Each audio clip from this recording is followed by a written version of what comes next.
All right. Good morning, everyone. Hello, my name is Claire Holbrook. I am a director at an organization called GridWorks, like the electric grid. We are a nonprofit that convenes and empowers stakeholders like all of you working to decarbonize our economy. And I've been working on a really exciting project with some other partners, Energy and Environmental Economics, or E3, who you may know as a big analytics powerhouse in this space, and then East Bay Community Energy, or EBCE, our CCA. I often get asked by friends, because I work in decarbonization, how I don't get climate depression, which some of you may have, which is just the impending doom of the climate crisis weighing on your soul each and every day. And I tell people that it's events like this that give me a lot of hope for the future, that I have the opportunity very regularly in my space to continue to meet new people who are spending all of their days and nights working in this space to try to make the world a better place. So I want to start today just by saying, first of all, thank you for that. And second of all, please come up and say hello. I'm still a little shy after COVID, living alone, but I'd love to meet all of you and steal a little of that energy you all bring. So I'm going to try to keep things to about 30 minutes today. But our agenda is, I just want to share a little bit about this project we've been working on, which focuses on gas decommissioning and targeted electrification within EBCE and then Pacific Gas and Electric Company's shared service territory. I want to tell you a little bit about some really cool, good news on a very technical level that I'm hoping all of you will enjoy, and then also share one of the interesting challenges we ran into. As a professional facilitator, I don't want to stand up here and talk the whole time, so I'm actually going to ask all of you for some help with this project. I've got a bunch of great minds in a room together, and I'm going to use that opportunity. So I'm going to ask that you leverage some of your experience and expertise in this space to offer some advice on the project. So I'll start with a project overview, share some of the good news and the challenge ahead, and then leverage all of your brains for some solutions. So first, a little bit about our project is that we are endeavoring to kind of answer this question of how can targeted building electrification paired with tactical gas decommissioning result in net gas system savings while also promoting equity and meeting the needs of local communities. This is a project that has been funded by the California Energy Commission. We are the Northern California contingent of that project. There's also a Southern California contingent of that project. And if you want to know more about what's going on there, you should ask Sean, because he will spill all the tea, as the kids say. So I mentioned our project team. In addition to sort of the core group we've been working with, E3 and EBCE, PG&E has been a great project partner on this particular initiative, as well as EJ Solutions, which has helped with some of our community outreach. Just as background on me, I actually started in this space working at PG&E amongst a variety of other roles. I led the development of the company's long-term gas strategy, which is where we helped the company see why limiting expansion of the gas system and identifying opportunities for decommissioning made a lot of financial sense. Also made some political sense as well, which some of you may have seen. So the project is divided into a few key pieces. The first, which is complete, is developing a replicable framework, which is how do we identify ideal locations where we can avoid a major repair replacement of the gas system, right? So that's to avoid major capital investment in a fossil fuel system that we think won't be needed or be used and useful for the entire duration of its useful life, which in many cases is 60 plus years. So we've done that, and I'll share some of what that looks like. Then using that framework, we've identified some locations in PG&E and EBCE's shared service territory that look like promising opportunities for this kind of work. We've also been engaging some local communities to hear their perspective on this topic, hear their concerns, areas of interest where they want to know more. Obviously, this gets pretty wonky really quickly, and so we've learned a lot there about messaging and how to engage folks. Then we are currently in the process of developing deployment plans for 3 of the pilot locations. That was part of the grant from the CEC, was to identify 3 and basically write an instruction manual of how would you go about implementing this project. We do not have funding, and it is not within the scope of this particular phase to actually implement the project. That will hopefully come next. And then the last is analyzing some of the cost effectiveness of gas system decommissioning in these particular locations, which is the focus of my presentation today. So as I mentioned, we developed this pilot site selection framework, which is taking all the shared service territory of PG&E and EBCE and then breaking it down into which locations are good fits for this kind of work and why. We have a wonderful interim report that's published on GridWorks' website that I would encourage all of you to take a look at. There's a link in the slides, which I'll make sure all of you get. And I won't go into this in too much detail just for time limitations, but if you want to talk about it later, I would love to do that. Can you pause on the Sure. use synergy gas model to confirm Yes. hydraulic feasibility? In Yeah. SoCal, they kept on using that to try to stop us from doing Oh, the work. interesting. It was Huh. like a trick that they used. Oh. Oh, we're going to lose pressure if you do it here. Right, yes. So this is an interesting point, and since this is a technical crowd, I can dive into it for a second. So there's this modeling system called Synergy Gas that a lot of gas utilities use, maybe it just needs to be plugged in, used to determine what happens around pressure and flow of the gas system if you take certain pieces of the system out. So one of the ways our project team tried to work around that was really identifying what we called sort of terminal branches of the gas system, so that we were identifying where you could take out the ends of the lines rather than a bit in the middle, so you have less of an impact on pressure and flow. Okay.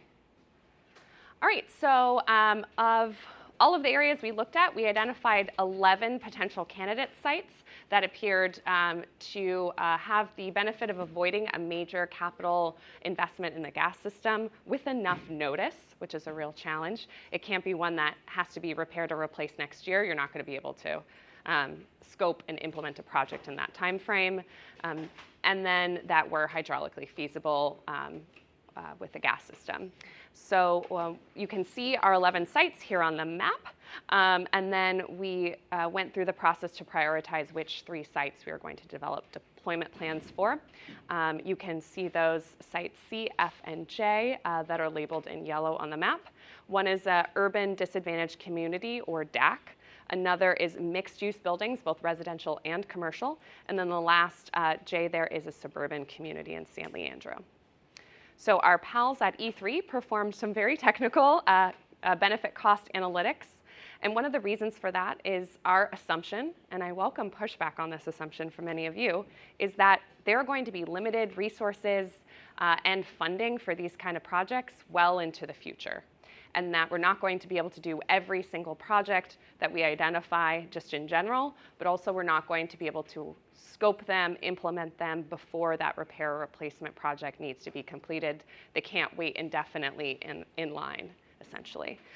So we think, given the state we work in and our regulators who love cost-benefit analytics to support projects, this is going to be a really key piece to determining how we prioritize who goes first, and then even where they fall in that list. For some of you who live in this world, you'll know these acronyms. For those of you who don't, it's okay. You don't have to be an expert. I'll try my best to work around them. But basically, in California and around the country, there's some really key cost tests that we use to evaluate projects. I have 4 of them here on the screen, but basically the really good news out of our project is that the pilot sites we looked at, almost all of them appeared to be cost effective. It varied from time to time which site under which cost test you performed, but I think that's some really good, exciting news. And a large reason behind that, shouldn't be a surprise, is that avoiding capital investment in the gas system gets you a lot of savings. These are really big capital projects, coming in at about $4.7 million a mile. So I think that's really important here, that not only are we doing things to help the climate and achieve our greenhouse gas reduction goals, but we're also helping people's wallets, which is not always the story we get to tell in this space. So I think that's really great news. One thing I would flag here is in our participant cost test, which is basically from the viewpoint of someone participating in the project. On average, the majority of customers did see a reduction in their total utility bill. However, that's an average. We saw, if you looked at any individual customer, about a third of customers did see a slight increase of about $22 a month in their energy bill, but we think there's a lot of ways to fairly easily make up for that and offer them some bill protection.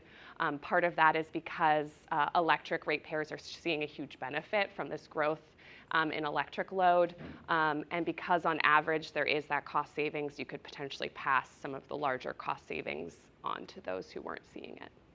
Go ahead. When you were saying, I'm gonna have to step. When you were saying that there's some benefits from the gas infrastructure investment, is that related to the replacement of like existing PVC pipes or polyethylene? Like what is that? Oh, so we are entirely decommissioning the gas system under these projects. So these are areas where the gas system is due for a major repair or replacement project, and we are by not doing that and instead electrifying. Okay, so Yeah. I'm guessing it's probably the replacement of gas pipelines with like polyethylene pipelines, which is a quick use. Oh, what are they? I don't know the material of the pipe they would otherwise replace with, if it would be steel or another material. Is that your question? Yeah. Okay, yeah, I'm not sure. Yeah, go ahead. So does these projects will use money from the customer as well? If so, do we have like a payback period just in case? Yes, so I am, just due to time, not going to dive into all of the details of the analytics process. We are about to release a fairly large report that looks at all of this. In some cases, some of these cost tests are looking at a society, across society, and then some are looking at individual participants in the project. And so that kind of matters to your question in terms of payback period, et cetera, and who pays for what. So I would encourage all of you to read that report when it comes out, and I'll make sure you get on our distribution list. Did someone, yes?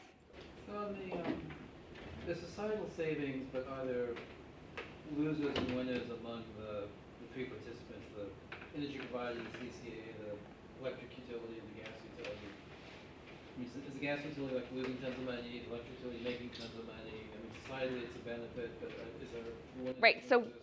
we are fortunate in this particular instance to be working with a utility that's combined gas and electric. I think we'd have to see what that looks like, for example, for a utility that's single fuel. Again, the idea is that we're helping them avoid investment.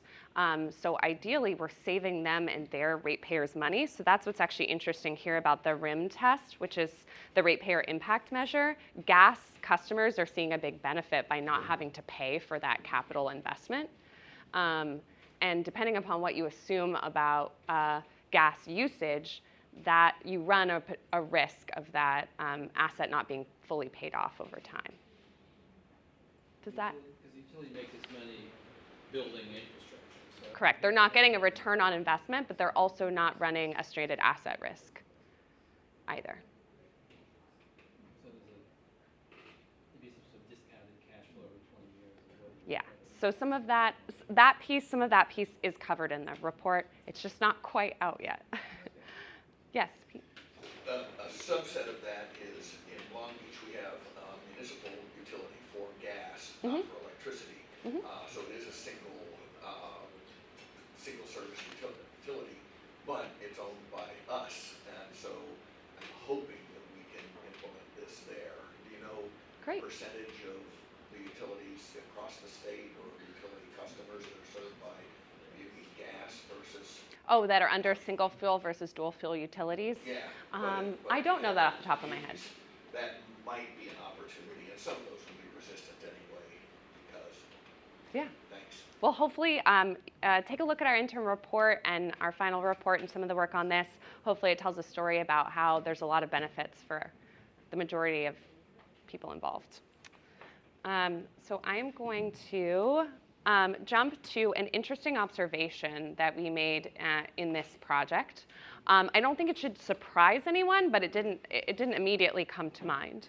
And it's about a challenge that I'm going to ask for your help with around suburban versus urban communities And as some of us may know, that can often mean a difference between wealthier and more disadvantaged or lower income communities.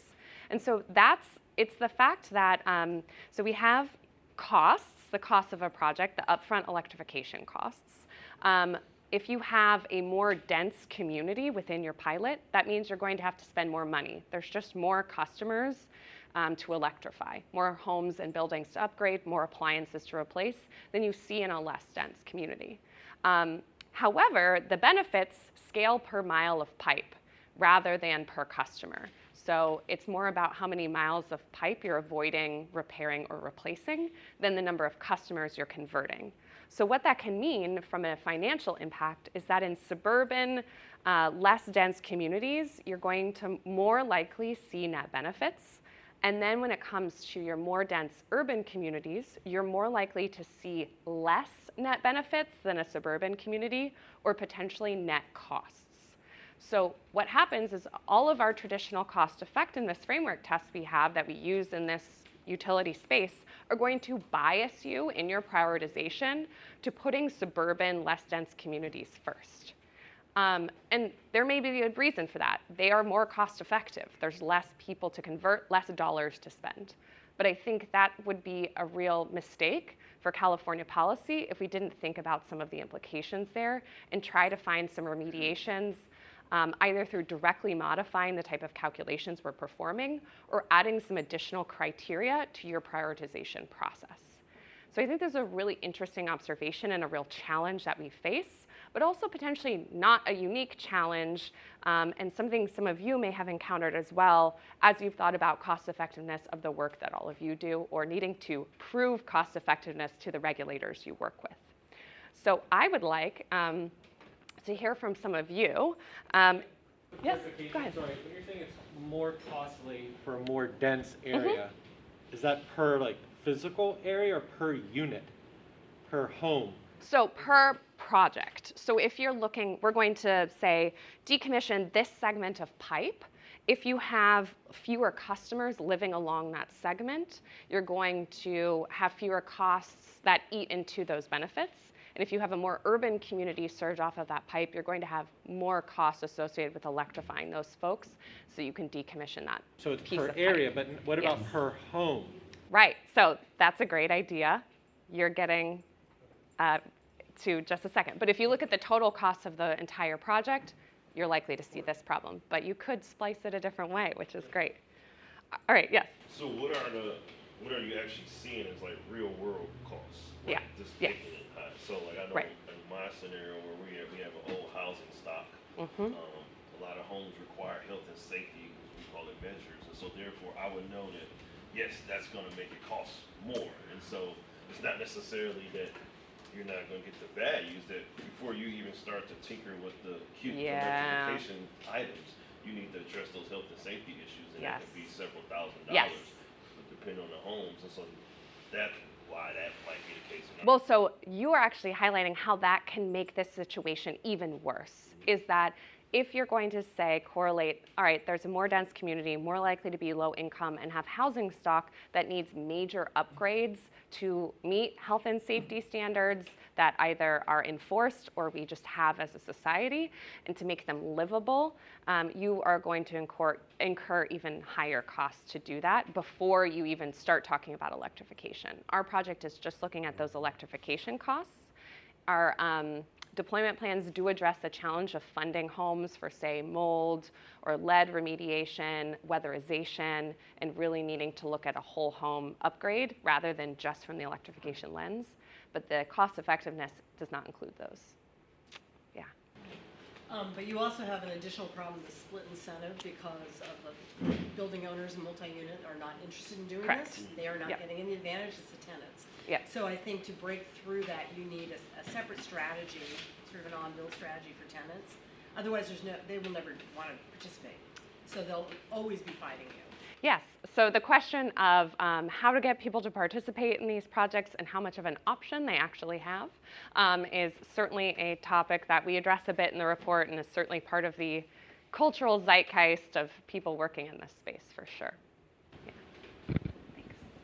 Just a clarification, when you say cost effectiveness for the replacement, it's like you're just doing a direct comparison of like this mile of gas pipe that was replaced with 1 mile of electrical like wire, like. No, so we're not necessarily adding additional electric infrastructure to the extent that the home itself or the building itself or the, from a behind-the-meter perspective needs an upgrade, or the distribution system in the area on the utility side of the meter needs an upgrade. Those costs are assumed, but we're not assuming that we're installing a mile of electric line versus a mile of gas pipe. So it would just be the existing electrical infrastructure that is providing electricity to the home. And then you're needing to buy appliances and maybe make panel upgrades and things like that. But it's also assuming that the grid is already ready for the electrification too? No, so That's where I was like. yes, we are including, if the electric system in that area needs an upgrade, we are including those costs in our project. It'll be interesting how the calculations of whether they need it or not is, but. Yeah, so there's a lot around, Yeah. yeah, it's very interesting. I did not perform those analytics, but I will make sure you get a copy of the report so you can look at all of that work. Oh, yeah, I'll just share with the group for them to analyze it. Oh, we'll dig in, yeah. I'm waiting for this thing, hardcore. Particularly, the E3 doesn't like to do societal cost test work, and I'm going to be really excited to see how they address that. Yeah, some really interesting conversations there around valuing greenhouse gas emissions, indoor and outdoor air quality impacts, resiliency, et cetera. Yeah. A quick question: when you're comparing sort of this decision point, if the house doesn't have enough capacity in the transformer, does the transformer upgrade, is that factored Yes. in at all? Mm-hmm. Okay. Yep. Okay, I think I have just a few more minutes here. So I thank you. I want to turn to getting some ideas from all of you. So as I mentioned, I think probably many of the folks in the room have experience with these cost effectiveness tests, and based on your questions, I think that's the case. So I'm wondering if anyone has encountered any other instances where a cost effectiveness test has led you to bias in favor or against certain participants, and what you did about that. Has anyone run into that or seen that in this space at all? Yeah. Yeah, I'm a big critic of E3 because they continue to not try to put the societal cost test in front of them. So when you're saying, what are the issues you've encountered, that's my main issue, is that they don't want to count the health consequences. Yeah. Do you know of any firms that have a good sort of quantitative support behind numbers for that? I think a big question mark is how do you value that? Right. Well, McKenna Dunbar, she's going to be coming in a couple hours, and she's from the Sierra Club. Okay. And when the Sierra Club did this big study with UCLA Mm-hmm. to try to quantify, that was the closest I'd seen of someone taking a whack at it. Okay, all right. Great. Well, I'll chat with her then. That'd be wonderful. Perfect. So I think another thing I was sort of wondering here is perhaps as we look to prioritize locations, you don't just use cost effectiveness as your only criteria. You include some other information and you weight accordingly. So what other criteria should be included here for site prioritization, and how would you weight it? Well, health impacts. Okay. So if we live in can't, dense urban settings, you're gonna have more health impacts with gas infrastructure. Okay. You have to add that in. okay, yeah, I think we're trying to put that in the cost effectiveness test itself, but perhaps not all of it can be quantified. So some sort of weight there. Okay. Go ahead, Michael. Well, a couple things that, I'm with Sean and Redwood Energy, but a couple things that we have. One thing that benefits us is something called utility allowance calculations. Because what happens is it helps solve this split incentive situation by giving recovery to the developers. So one thing that I think is important, and you mentioned it briefly, is having to do with what is the remaining life on the existing infrastructure. What's going to happen on anything is you're going to have to scrap some existing appliances, you're going to have to scrap some of the existing infrastructure. And so an important element is how much life there is remaining on all those things as a consideration. Yeah. And which type of housing tends to have,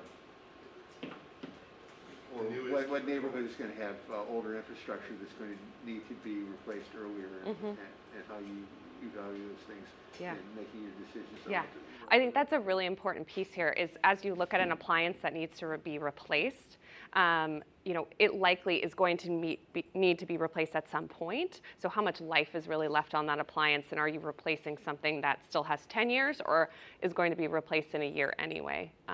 That's been an interesting thing to look at some more. Yeah, sure. We're in a democracy, right? So I think the sheer number of people who are benefited by any project could be one of the metrics. Mm-hmm. Is that, you like that?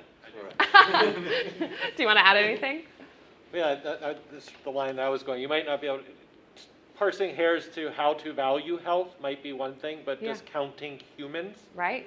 right, or an average occupant. So you say, like, we're going to assume a single-family house with umpteen bedrooms has umpteen people or whatever it is, and just count. Yep. Multifamily will be more dense, and for Yep. that area, it will result in more humans who are impacted by without getting into valuing the health Yeah. thing, just saying, like, if we just kind of fundamentally agree that there might be a benefit to it, without quantifying the benefit, how many people are benefited? Yeah, I think that's a great point because as we talk a lot in this space is that it's the more people you can get to speak up to their community members about how great electrification is, the better. So the more people you serve, the more That's likely why you that have. original, when you said that Yeah. the cost effectiveness of a mile of pipe that serves 5 people versus maybe 5,000 people, Yeah, something seems off to say that one is less. yeah.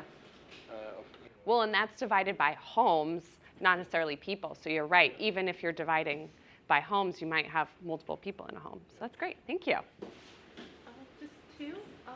For one, is there any kind of like, say if there's any parallel projects happening in the similar locations, so you can couple the projects if like if you are going to be improving this neighborhood, you can do like water, all of that at the same time. Okay. All right. So, because I think a lot of the stuff there are probably going to be, breaking ground and all that, so that could be beneficial in saving costs and like across Great. schemes. But the second one is like, I'm probably going to push back a little bit about sheer numbers of people that survey, because it'll be interesting to see like how the gap between investments in neighborhoods is the last major updates in that neighborhood. Because some neighborhoods may like not have had investments for a very long time. So I'm just wondering, like, what will you do? Will they have to wait until like, down the line until like everyone else is ready?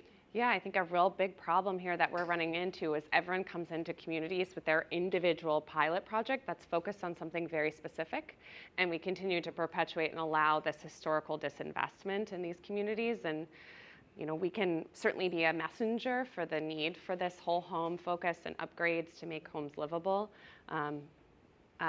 And I think that's going to be important for this project. Yeah. Is there anything about age of infrastructure, if leaks are considered? Yeah, so methane abatement is part of the cost effectiveness calculation, and we do look at age of homes as well. It's interesting that age of pipe doesn't necessarily determine, like we have a lot of Adelaide pipe that was put in fairly recently that's needing to be replaced because it leads to embrittlement versus really old steel pipe that's still in the ground and functioning well. That's definitely more of a problem in other states that have extremely leaky systems. Yeah. Go ahead. So is solar going to be the part of the cost effectiveness? Because once you increase the electrification load, you might need to put solar so that it becomes more cost effective or something like that. That's a great question. I don't believe we included any assumptions about installation of distributed energy resources, but I would certainly think if you're the electric utility, there'd be a lot of interest in maybe seeing that and making sure that the appliances going in can engage in demand response programs and other load management as well. Yeah, thank you. All right, so I think I'm at time. I know I didn't get through everything. It's a very technical project. We've been working on it for about a year and a half. Still more to come. So please say hello, introduce yourself, and love to hear more of your thoughts and questions. And thank you for your engagement. Yay!